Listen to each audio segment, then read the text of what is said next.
More on all this, let's bring in Steve Moore, the Committee to Unleash Prosperity, FreedomWorks chief economist and author of GovZilla.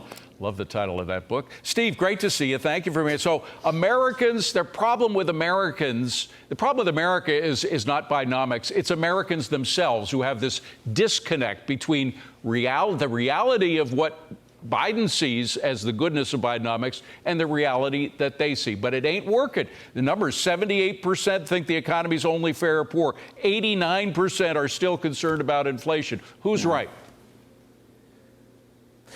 Well, I think the problem for the Biden administration is they think it's just a messaging problem. David, they're living in this kind of weird Washington, D.C. bubble where all the media are saying, oh, everything's going so well. And by the way, I live in the Washington, D.C. bubble, and, you know, there's not a big recession here. Things are going fine in Washington.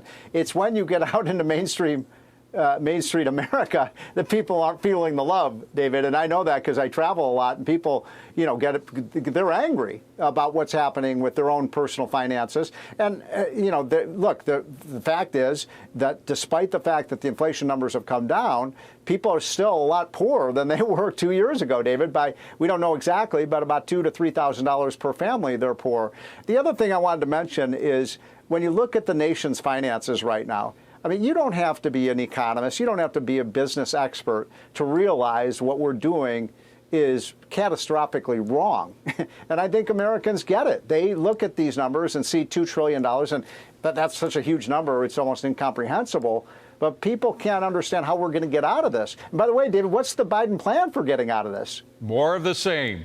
More of the same. Yeah, exactly. He just announced it. Another $6 billion on some green energy program that neither Senator Kramer nor I could understand. We couldn't figure that out. By the way, that your comment about the bubble is so astute, because I remember in 2009 very well. My parents were living in Washington at the time, so I used to go there quite a bit to see them. It was horrible, terrible recession for the rest of the country. Washington was booming. The restaurants were filled. All the money was still there. So they do live in this bubble. I got to ask you though, there is a disconnect, I will put it, between two sets of traders. One, the Wall Street traders, who really think that this economy is going to avoid a recession, that we'll have that sort of soft landing that we keep hearing about. And then the oil traders, who believe that a recession is coming. And we can put up a chart where we see that disconnect between the stock traders, and that's the green line. You see that going way up, and see how they intersect right there, right in the middle of the graph where the oil trade is going down. Who's right here? The oil traders who believe we're in for a recession, or the stock traders who think we can avoid it?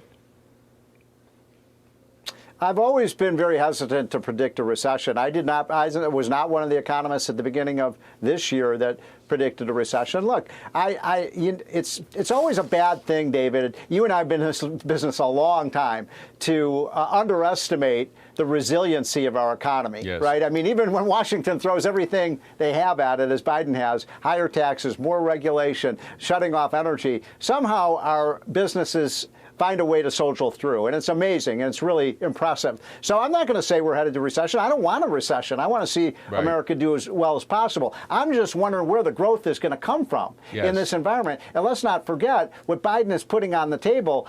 This is critically important that people don't forget that his agenda, if he were to get a second term, is to massively increases the taxes on investment, on workers, on capital gains, which would, in my opinion, do severe damage to the U.S. economy.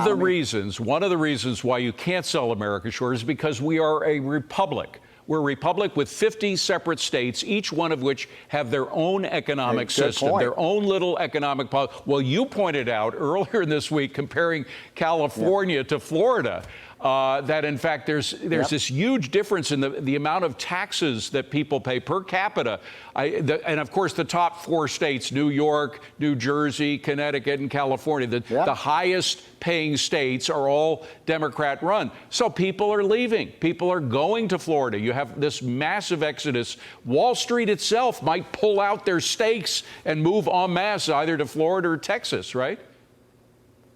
Yeah, you just saw another big story. Well, you saw Jeff Bezos leave Washington State for Florida. I'm in Florida, by the way, right now, and I guarantee you there's no recession here. I mean, people are flocking to this state.